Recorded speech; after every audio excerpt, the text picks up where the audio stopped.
அதாவது ஷோல்டரோட அளவு வந்து 7.5 வச்சுருக்கேன். ஷோல்டரோட அளவு இங்கேருந்து இங்கே 7.5 வச்சுருக்கேன். இது வந்து இங்கேருந்து இங்கே 3.5, உயரம் வந்து 3. அதுக்கு ஒரு பாக்ஸ் போட்டுட்டு கழுத்து வரைஞ்சிருக்கேன். இங்கே வந்து 2 இன்ச்சு போட்டு அதை மார்க் பண்ணிவிட்டு அங்கேருந்து 2.5 மேலேருந்து 9 இன்ச்சு உயரத்துக்கு, அதாவது இப்போ நம்ம ப்ளவுஸ்லாம் வந்து 9 இன்ச்சு 10 இன்ச்சு 8 இன்ச்சுலாம் போடுவோம் இல்லையா, அதை வந்து மார்க் பண்ணிக்கோங்க. ஃபஸ்ட்டு 9 இன்ச்சு 9.5 இன்ச்சு மார்க் பண்ணிவிட்டு அதுக்கு இடையில 2.5 போட்டு ஒரு பாக்ஸ் போட்டுட்டு திலகம் ஷேப் வந்து கட் பண்ணியிருக்கேன். இப்போ இதை ஜாயின் பண்ணுறதுக்கு வந்து எனக்கு இந்த கேன்வாஷ் வச்சு நான் திருப்பணும். கேன்வாஷ் நான் கட் பண்ணிக்கிறேன். உயரம் 12 இன்ச்சு உயரம், 5 இன்ச்சு அகலம். இப்போ நான் வந்து இதை எடுத்துக்கிறேன். லைனிங் பீஸ் வந்து பேக் பீஸ் எடுத்துக்கிறேன். லைனிங் பேக் பீஸை நான் இதோட அட்டாச் பண்ண போகிறேன்.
தூக்கம் வருதுல்ல.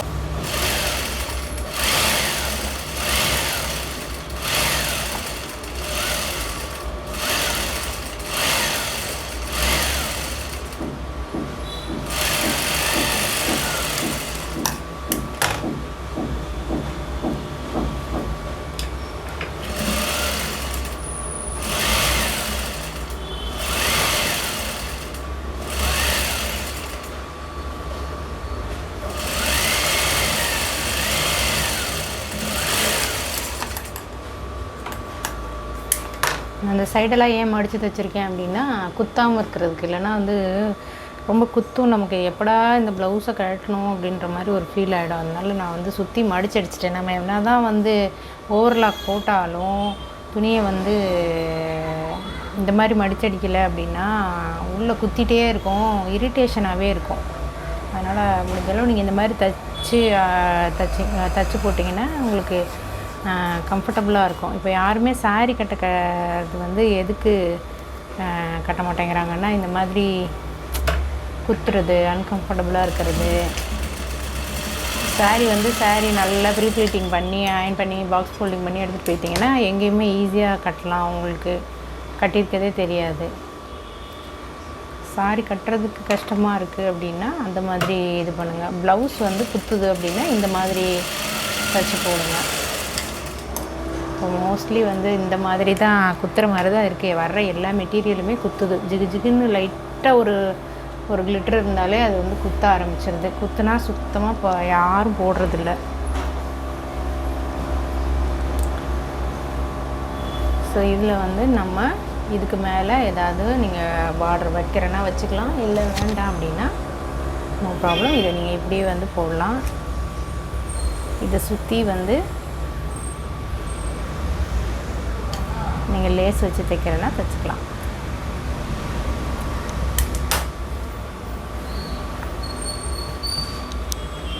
இல்லைன்னா குட்டி குட்டி குட்டி பால்ஸ் வச்சு தைக்கிறனாலும் தைச்சிக்கலாம். இதுவும் நல்லா தான் இருக்கும்.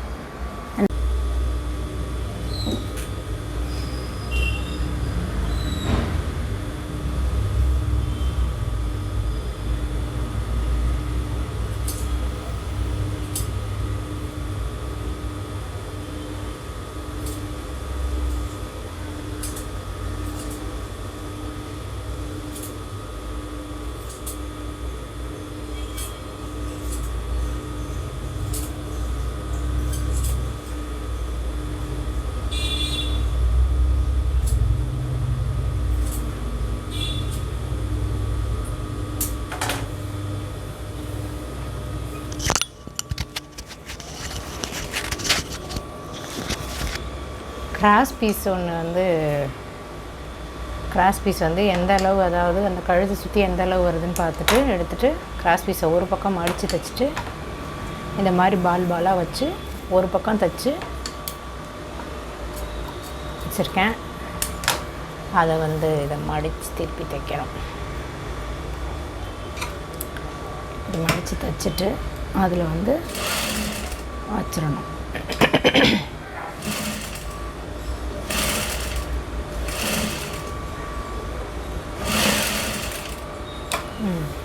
நூல் கட்டாகும், வெறியாகும்.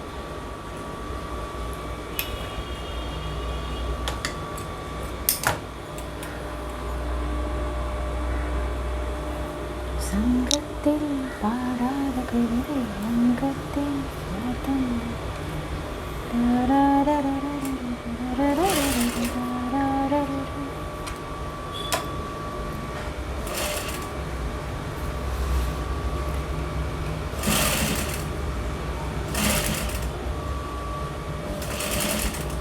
அதை வந்து நான் மடித்து தைக்கிறேன். அவ்வளோதான். தைச்சிட்டு அதில் உள்ளே வச்சு தைக்க போகிறேன்.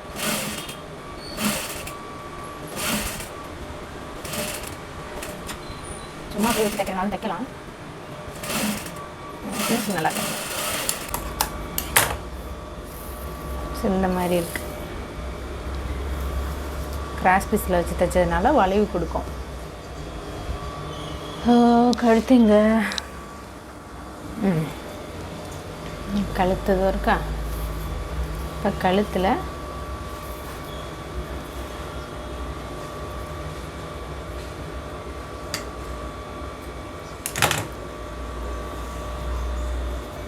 இந்த இடத்த சிங்கிள் ஃபுட் வச்சு தைக்க போகிறேன். அப்போ தான் கொஞ்சம் உள்ளே கரெக்டாக போகும், இல்லைன்னா கொஞ்சம் வெளியில் வரும். சிங்கிள் ஃபுட் மாற்றிக்கிறேன்.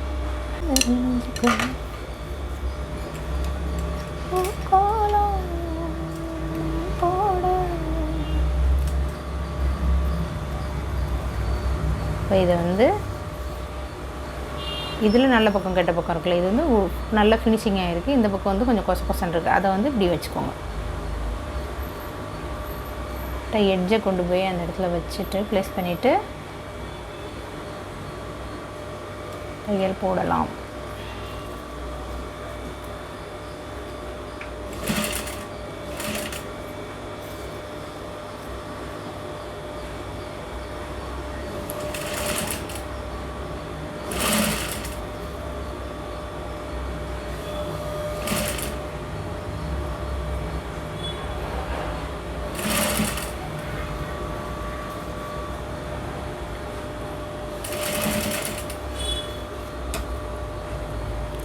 இதை ஒட்டி தையல் போட்டே வாங்க, இந்த பாலை ஒட்டி.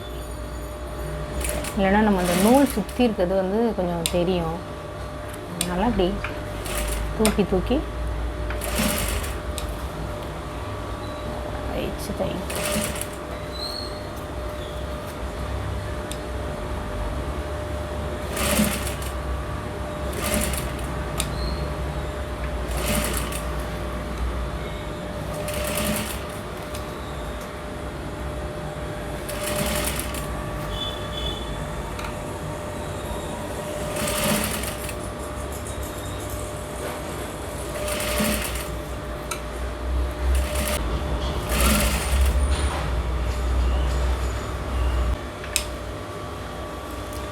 ஒன்று மட்டும் அதிகமாக இருக்குது, அதை மட்டும் கொஞ்சம் எடுத்துடுறேன்.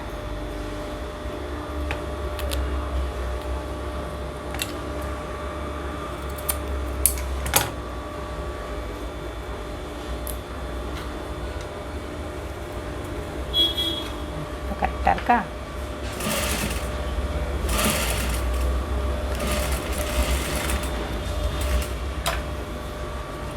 ஓகே, இப்போ தைச்சிட்டோம். இங்கே குட்டி குட்டியாக இருக்க நூல், சுற்றின நூல் இதெல்லாம் கட் பண்ணி விட்டுறணும், இல்லைன்னா வந்து உங்களுக்கு நீட்டிகிட்டு இருக்கும்.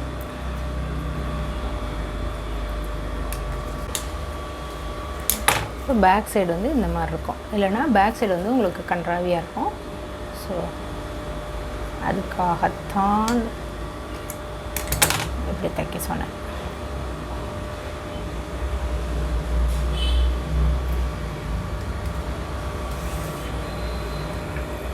இப்போ பின்னாடி வந்து ஒரு தையல் தைச்சிடுங்க.